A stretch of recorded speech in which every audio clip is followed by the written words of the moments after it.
तो hello everyone, my name is Santosh Kumar. और आज हमारे साथ है प्रत्यय मंडल, जिनका IIT JAM 2024 mathematical statistics paper में 64 रैंक है। तो आज हमसे ये शेयर करेंगे कैसे इन्होंने प्रिपरेशन किया और किस तरह से इनका इतना अच्छा रैंक आया है। तो बाकी जो नेक्स्ट एस्पिरेंट है वो कैसे प्रिपरेशन कर सकते हैं और जो गलतियां इन्होंने की वो नहीं, क्या नहीं करना चाहिए या क्या करना चाहिए वो बताएंगे। ठीक है। So first of all, welcome, congratulation Pratyay. Thank you sir. तो बताइए, आप पहले एक बार अपना इंट्रोडक्शन बताइए, कैसे कैसे कहाँ से हो, कैसे कैसे पढ़ाई हुई अभी तक आपकी। सो मेरा नाम प्रत्यय है। मैं अपना under graduation Haldia government college West Bengal, जो विद्यासागर यूनिवर्सिटी के अंदर आता है, वहाँ से कंप्लीट किया। फिर उसके पहले मैं अपना 10th रामकृष्ण मिशन विद्यापीठ पुरुलिया से किया था, और 11th 12th मैंने CROSS convent senior secondary school, जो कि CBSE बोर्ड के अंदर आता है, उधर से किया था। फिर मेरा कॉलेज के दौरान मैंने सेकेंड ईयर से मेरा जब 5th सेमेस्टर था, तब से मैं जैम का प्रिपरेशन शुरू किया था। बट पहली बार जो मेरा 2023 में मैं जो जैम दिया था, उधर उतना अच्छा रैंक नहीं आया था। तो फिर मेरा ये सेकेंड अटेम्प्ट था, और इस बार मेरा 64 रैंक आया। फाइन। तो अभी आप कहीं कंटिन्यू कर रहे हो मास्टर या फुल ड्रॉप था? हाँ, मैं 2023 CUET से दिल्ली यूनिवर्सिटी में मास्टर्स में एडमिशन लिया है, तो अभी मेरा उधर सेकेंड सेमेस्टर चल रहा है। अच्छा, एमओआर में हो आप, है ना? एमओआर में या स्टैट्स में मास्टर? नहीं, मैं स्टैटिस्टिक्स में हूँ। एमएस स्टैटिस्टिक्स में हो? ठीक है। मैं मैं स्टैटिस्टिक्स में हूँ, हाँ। अच्छा, हाँ, मतलब कि वहाँ पे कुछ बच्चे एमओआर में है ना, मास्टर ऑफ ऑपरेशन रिसर्च है। ओके, तो आप उसमें हैं। ठीक है। हाँ, तो कैसे मैनेज किया आपने ये मेंस और प्रिपरेशन दोनों, कैसे मैनेज हुआ?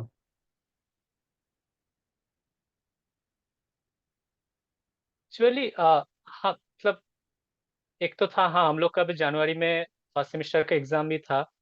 बट एक्चुअली मैनेज तो करना पड़ता है, क्योंकि अगर जो लोग यूजी से भी दे रहे हैं, उन लोग को भी अपना 5th सेमेस्टर का साथ साथ प्रिपरेशन करना पड़ता है। उन लोग को भी 5th सेमेस्टर आसपास ही होता है, शायद जनवरी या आसपास ही होता है। तो हाँ, थोड़ा तो मुश्किल था, लेकिन फिर भी मतलब जितना क्लास के बाद जितना टाइम हो सके उतना टाइम, मतलब पढ़ाई किए, और कोशिश की जितना हो सके।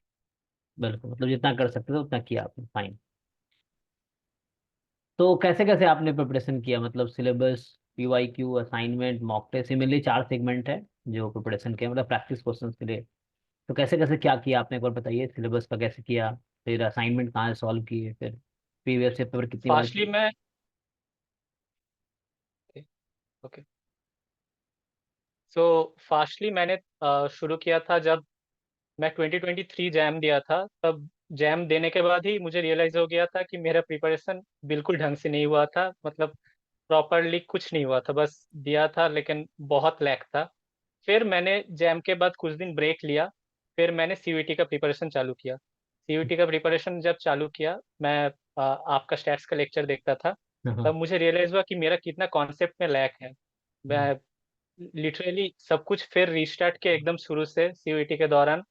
फिर शुरू से सब पढ़ना शुरू किया, और फिर मैंने CUET दिया उस वक्त, और CUET से मेरा ड्यू हुआ। फिर लेकिन इस बार अगर आ, जो लोग 2023 CUET दिया, उनको मालूम है कि पेपर थोड़ा लेंदी था। तो हम हम्म। लोग जब एग्जाम दिए थे, तब हम लोग को लगा था कि कुछ नहीं होने वाला इधर से। मतलब मुझे भी ऐसे ही लगा था कि ऐसे था कि ड्यू तो शायद 200 के ऊपर मार्क्स लाना पड़ेगा, इतना मार्क्स लाएंगे फिर ही ड्यू होगा।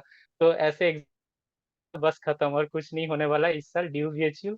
बस मुझे फिर जैम का प्रिपरेशन करना है। तो मैंने एग्जाम के बाद तुरंत ही जैम का प्रिपरेशन शुरू किया। मैंने सर से कोचिंग भी लिया, और फिर मैंने प्रिपरेशन शुरू किया। शुरू शुरू में तो मैं जो कॉन्सेप्ट बिल्डिंग था उसमें ही ध्यान दिया, और उसके साथ साथ एज सच मैंने कुछ बुक नहीं किया। मैंने बस PYQ में ही फोकस किया, PIQ बार बार सॉल्व किया। एक एक चैप्टर खत्म करता था, लेक्चर्स देखता था, उसके बाद उसका PYQ सॉल्व करता था। बस इतना ही मेरा था। और फिर मेरा ऐसे फिर इधर CUET में हो गया, दिल्ली में आ गया मैं। फिर दिल्ली में आके भी मैं कंटिन्यू कर रहा था अच्छे से प्रिपरेशन। बट एक हुआ कि नवंबर में मेरा थोड़ा मैं डिटैच हो गया थोड़ा प्रिपरेशन से, क्योंकि एक हम्म। होता है कि एक प्लेसमेंट्स का भी एक दिमाग में चलता है कि नेक्स्ट ईयर प्लेसमेंट्स लेना है, तो हाँ। उसके लिए थोड़ा टेक्निकल स्किल्स जरूरी है। वो भी एक दिमाग में चल रहा था, तो थोड़ा उधर मैं फोकस हो गया। जैम का प्रिपरेशन छोड़ के उस टाइम में नवंबर दिसंबर, उसके बाद जनवरी में एग्जाम आया हम लोग का फर्स्ट सेमेस्टर का। फिर मैं तो लास्ट कुछ दिन जब बाकी था जनवरी के एग्जाम के बाद, शायद हम लोग का 15-20 दिन बाकी था, तो मैंने रियलाइज किया मैं फिर से वही गलती किया जो लास्ट साल किया था। मैंने मॉक टेस्ट नहीं दिया एक भी। हम्म। मतलब शुरू शुरू में तो मैं प्रैक्टिस टेस्ट देता था, लेकिन फिर मैंने मॉक टेस्ट नहीं दिया, वही गलती किया, ये मैं रियलाइज किया।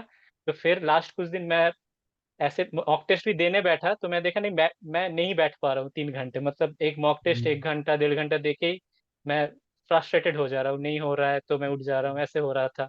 तो फिर मैंने क्या किया, मैंने जो भी मॉक टेस्ट आप एक फोल्डर बना के रखे थे सारा मॉक टेस्ट का सॉल्यूशन का, हाँ। तो मैं पूरा वो फॉलो किया। मैं ऐसे सोचा कि मुझे जितना ज्यादा मैं क्वेश्चंस देखूंगा, एग्जांपल्स देखूंगा, वो मेरा दिमाग में क्लिक करेगा और वो मुझे याद रहेगा। तो वही हाँ। शायद मैं कर सकता हूँ। तो मैं मॉक टेस्ट देना छोड़ दिया और मैं बस सॉल्यूशंस देखता था। मतलब एक क्वेश्चन देखा, थोड़ा मैं खुद से ट्राई किया, फिर उसका सॉल्यूशंस देखता था। ऐसे करके हाँ। मैं वो पूरा फोल्डर कंप्लीट किया, पूरा प्लेलिस्ट खत्म किया। फिर फिर मैंने जैम दिया। तो यही था। बिल्कुल। तो चलिए, बहुत अच्छा बताया आपने एक बार डिटेल में। तो एक बार जैसे अब होता है कि आप बीच में, चलो मैं सर शुरू से स्टार्ट करता हूँ। तो जैसे जैम में अब प्रीवियस ईयर पेपर का बताइए, पीवाई क्यू आपने कितनी बार किया? पीवाई क्यूज किए थे?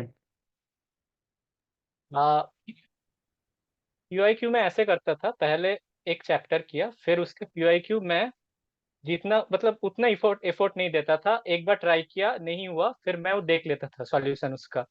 फिर ऐसे करके एक बार पूरा करता था, फिर दोबारा एक हफ्ता बाद वो पूरा करता था, नहीं देख के, मतलब खुद से ट्राई करता था। ऐसा तो उस वक्त 2 बार हो गया।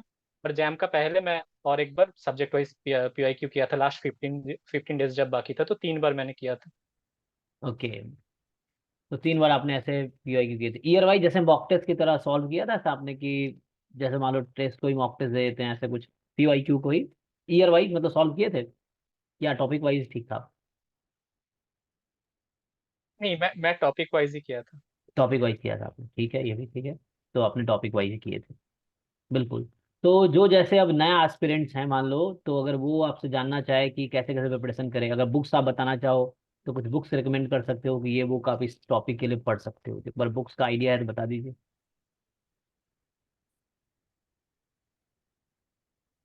हाँ, ऑनेस्टली मैंने तो ऐसे कुछ बुक नहीं किया। मैंने पूरा पूरा असाइनमेंट्स और पीवाईक्यू के ऊपर डिपेंड किया। और मुझे लगता है अगर, हाँ, बुक्स आप तब भी करो जब आपका पीवाईक्यूज और असाइनमेंट हो जा रहा है, तब आप एक्स्ट्रा बुक्स करो। उसके पहले आपका मतलब मेन फोकस पीवाईक्यू में होना चाहिए, वो आपको आना चाहिए, फिर तो सही है। और तब आपके पास वक्त है, टाइम है, तो आप बुक करो। अगर आपको इंटरेस्ट ग्रो हो रहा है उस टॉपिक में, तो आपका अब बुक कर सकते हो। और प्रिपरेशन का बारे में बोलूँ तो मुझे लगता है कि पहले तो मतलब आप डिसाइड कर लो कि आपको एंड तक डटे रहना चाहिए। प्रिपरेशन अब तब भी शुरू हम्म। करो कि आप एंड तक रहोगे, मतलब मिडिल में डिस्ट्रैक्ट मत होना कि अगर ये करना है वो करना है, पहले से ही आपको एंड तक लगे रहना चाहिए। तो और प्रिपरेशन के बारे में तो शुरू के कुछ महीने कॉन्सेप्ट में ध्यान देना चाहिए, क्योंकि कॉन्सेप्ट बहुत जरूरी है। लेक्चर्स को बार बार देखना चाहिए, लाइव रिकॉर्डिंग्स अवेलेबल रहता है, तो वो पहले देखना चाहिए। फिर मुझे लगता है मैंने जो गलती किया है, जो अगर मैं नहीं करता शायद और बेहतर हो सकता था, मॉक टेस्ट आपको देना चाहिए। एक जितना आपका प्रिपरेशन हुआ, जितना आप मतलब अगर आपका 1-2 चैप्टर बाकी भी है, जितना हुआ है उसमें आपको मॉक टेस्ट देना चाहिए। और बाकी जो चैप्टर्स रह गए वो प्रॉब्लम से सीखना चाहिए। मतलब आप हम्म। एक मॉक टेस्ट दिया, उसमें जो चैप्टर आपको नहीं पता है आप उसका प्रॉब्लम्स देखें, फिर उससे आप रिवर्स आके उस रिलेटेड कॉन्सेप्ट पढ़िए। ऐसे भी आप सीख सकते हैं। सो मॉक टेस्ट जरूरी है। कॉन्सेप्ट भले ही कुछ कुछ छूट जाए, कुछ न्यू चैप्टर छूट जाए, बट मॉक टेस्ट नहीं छूटना चाहिए। मॉक टेस्ट बहुत जरूरी होता है। आ, और मॉक टेस्ट के साथ साथ जितना हो सके, मॉक टेस्ट का जो सॉल्यूशन है उसको बार बार देखना चाहिए, क्योंकि वो जो सॉल्यूशंस होता है अगर हम बार बार देखेंगे तो दिमाग में बैठ जाता है। तो सिमिलर टाइप क्वेश्चंस अगर आता है एग्जाम में, तो हमें पता चल जाता है कैसे अप्रोच करना है। यस। ठीक है, तो ये हो गया बुक का। तो अब जैसे आपसे अगर पूछा जाए कि मान लो चलो नेक्स्ट कोई एस्पिरेंट तैयारी, कितना टाइम लगता है जैम प्रिपरेशन में? कोई बच्चा मान लो फुल टाइम तैयारी कर रहा है, या चलो कोई ड्रॉप लेके अगर प्रिपरेशन कर रहा है, तो कैसे कैसे उसको करना चाहिए, मतलब एक बार ये बता दो कि कैसे प्रिपरेशन करे। कोई 25 के लिए बच्चा कर रहा है। आपका म्यूट हो गया माइक। एक मिनट। हाँ। हाँ हाँ, अब ठीक है ना? हम्म। तो तो पहले तो ये बात है कि जैम का प्रिपरेशन कभी भी, आप कभी भी लेट नहीं हो, मतलब अक्टूबर तक या सितंबर अक्टूबर तक कभी भी आप लेट नहीं हो, क्योंकि ये अदर कॉम्पिटिटिव एग्जाम जैसा इसका उतना बड़ा सिलेबस नहीं है, आपका हम्म। सिलेबस लिमिटेड है। आप कॉन्सेप्ट्स को, अगर आपके पास टाइम भी कम है, आप 2 महीने में, मतलब अगर डटे रहो तो कॉन्सेप्ट खत्म कर सकते हो। तो आप प्रिपेयर जितना जल्दी हो सके उतना जरूर अच्छा है, लेकिन फिर भी आप कभी भी लेट नहीं हो। तो मुझे लगता है, तो हाँ, तो पहले आप जब भी शुरू कर रहे हो पहले कॉन्सेप्ट से फोकस करो, कॉन्सेप्ट्स को ग्रैब करो पहले अच्छे से। अगर और प्रिपरेशन का और एक मुझे लगता है कि कुछ दोस्त, मतलब आपका दोस्त बनाओ, आप एक साथ सॉल्व करो प्रॉब्लम, एक दूसरे का डाउट एक्सचेंज करो, डाउट्स जो कि अगर आप किसी कोचिंग में तो उधर का ग्रुप में भी हो, तो उधर जो डाउट्स आता है उसको ट्राई करो सॉल्व करने का। तो ऐसे करोगे तो आप डिफरेंट टाइप ऑफ प्रॉब्लम्स आप देख पाओगे, उन्हें कैसे सॉल्व करने का है, कैसे वो जो तरीका है वो आप समझ पाओगे। और उसके बाद पीवाईक्यूज, तो मतलब पीवाईक्यूज तो सबसे इम्पोर्टेंट पार्ट होता है, वो तो आपको बार बार करना ही, आप बुक करो भले ही ना करो, जरूर करना चाहिए आपको बुक, बट आप बुक अगर नहीं कर रहे हो, पीवाईक्यू आपको मतलब जरूर करना है और बार बार करना है, वो तो करना है। और लास्ट में जब से मॉक टेस्ट हो रहा है, मॉक टेस्ट को पाइल अप मत करना, नहीं तो मेरे जैसा मतलब हो हम्म। जाएगा कि मॉक टेस्ट पाइल अप होते रहा, एक के बाद एक, मैं नहीं दिया, सोचा बाद में एक दे देंगे, दो दे देंगे, ऐसे करते करते बहुत मॉक टेस्ट पीछे छूट गया, तब लास्ट में कॉन्फ्यूज हो गया। तो मॉक टेस्ट शुरू से जब से सर लेने वाले हैं, तब से उसी दिन उसी उसी मॉक टेस्ट को देना, और नेक्स्ट दिन उसका सॉल्यूशंस देखना, ऐसे कवर करना। बिल्कुल। तो जो मॉक टेस्ट वाले जो बच्चे देख रहे हैं, वो हम अभी पिछले बार 100 मॉक टेस्ट कराए थे अराउंड। तो 100+ मॉक टेस्ट था, 50 50 यूनिट वाइज, 50 फुल लेंथ, इस बार ज़्यादा ही होगा। तो आप 3 4 महीने पहले से आप डेली एक एक मॉक टेस्ट दे सकते हो। अभी हम लोग वीकली लेंगे। तो अभी 1 अप्रैल के बाद हमारा बैच स्टार्ट है, उसमें वो वीकली हर सप्ताह एक एक मॉक टेस्ट होगा। और बाद में आप जब 3 4 महीने एग्जाम के बचे हैं, तो you can attempt daily 1 test. और इतना आपको एक्सेस रहेगा। टेस्ट अराउंड बहुत सारे टेस्ट पोर्टल पे ऑलरेडी, पिछले साल के भी, कुछ इस साल भी अपलोड होंगे। तो 100 150 टेस्ट ऑलरेडी है। और टेस्ट के थ्रू आपको बहुत सारे प्रॉब्लम प्रैक्टिस हो जाएंगे। मान लो 60 क्वेश्चन का एक टेस्ट है, और अगर 100 टेस्ट है, तो इसका मतलब हो गया 6,000 क्वेश्चन पोर्टल पे है। और अगर आप 100 के 100 टेस्ट अटेम्प्ट करते हो, तो 6,000 क्वेश्चन आप देख लेते हो। तो उस 6,000 क्वेश्चन के साथ आप बाद में उसी को रिवाइज करो, जो क्वेश्चन नहीं आए। तो कितना अच्छा प्रैक्टिस हो जाएगा, 6,000 क्वेश्चन एक साथ मिल रहा है। तो that is benefit of test, है ना। एज असाइनमेंट भी आप सॉल्व कर सकते हो उसको। ठीक है प्रत्यय। सो बहुत अच्छा बताया, थैंक यू। एंड बाकी और मैं चाहूंगा, किसी को डाउट है तो ये, बाकी बच्चे तो गए, ठीक है। तो इनको बाद में पूछ लेंगे अगर होगा तो। ठीक है, तो यही पूछना था, कोचिंग हेल्पफुल रहता है, आपको लगता है कोचिंग हेल्प करती है, या किस तरीके से हेल्प करती है? आप अगर बहुत डेडिकेटेड हो तो बात अलग है, लेकिन मेरे जैसे को हाँ। तो कोचिंग का बहुत जरूरत है, क्योंकि कोचिंग आपको एक डिसिप्लिन देता है कि आपको डेली क्या पढ़ना है, क्या नहीं पढ़ना है, कैसे पढ़ना है, वो एक डिसिप्लिन मिलता है। नहीं तो अगर आपके अपने आप अपने अंदर से वो मोटिवेशन है तो आप कर सकते हैं, लेकिन वेरियस सोर्सेस से। लेकिन आप अगर एक डिसिप्लिन वे में प्रिपरेशन करना चाहते हैं कि क्या करना चाहिए, किसके बाद क्या, तो आपको कोचिंग मस्ट लेना ही चाहिए, मुझे जो लगता है। हम्म। तो आप, अच्छा, हमारा पता कैसे चला था आपको हमारे बारे में, यूट्यूब से या कहीं बाहर से? फर्स्ट टाइम जब आप आए थे, तो फर्स्ट टाइम कैसे पता चला था?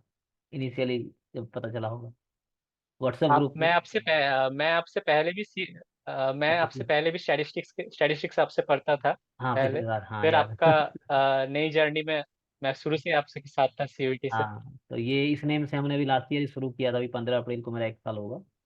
तो इस नेम से, पहले दूसरे नेम से चल रहा था, जो सब जानते हैं ऑलरेडी। तो ठीक है।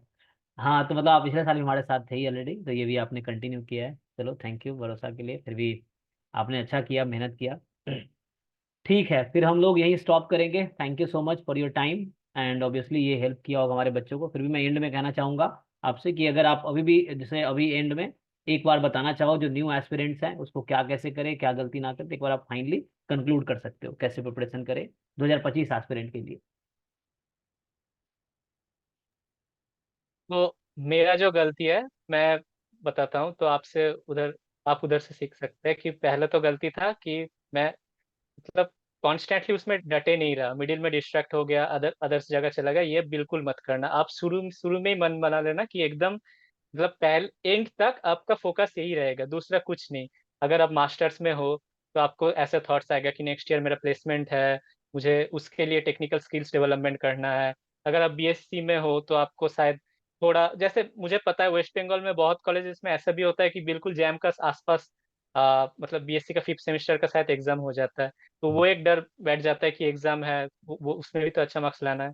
तो वो सब डिस्ट्रक्शन दिमाग से हटाना है, वो भी अच्छा करना है बिल्कुल, बट जब आप जैम के लिए कर रहे हो वही आपका फोकस होना चाहिए, पहला तो ये है। और दूसरा बात, तो mock test and problem solving, mock test तो आपको देना ही है पहले से। ये मैं गलती किया इसलिए और अच्छे से बता पा रहा हूँ कि आप पहले से एंड तक हर एक दिन रोज का रोज मॉक टेस्ट देना, और जितना हो सके प्रॉब्लम्स देखना, भले ही खुद से मत सॉल्व करो, लेक्चर्स देखो, उसमें एग्जाम्पल्स देखो, सर कैसे सॉल्व कर रहे हैं, सर कैसे अप्रोच एक एक प्रॉब्लम को कर रहे हैं, वो भी आपका दिमाग में रहेगा, वो भी आपको जैम में जाके जब आप एग्जाम दोगे तब आपको क्वेश्चन सॉल्व करने में हेल्प करेगा। बिल्कुल।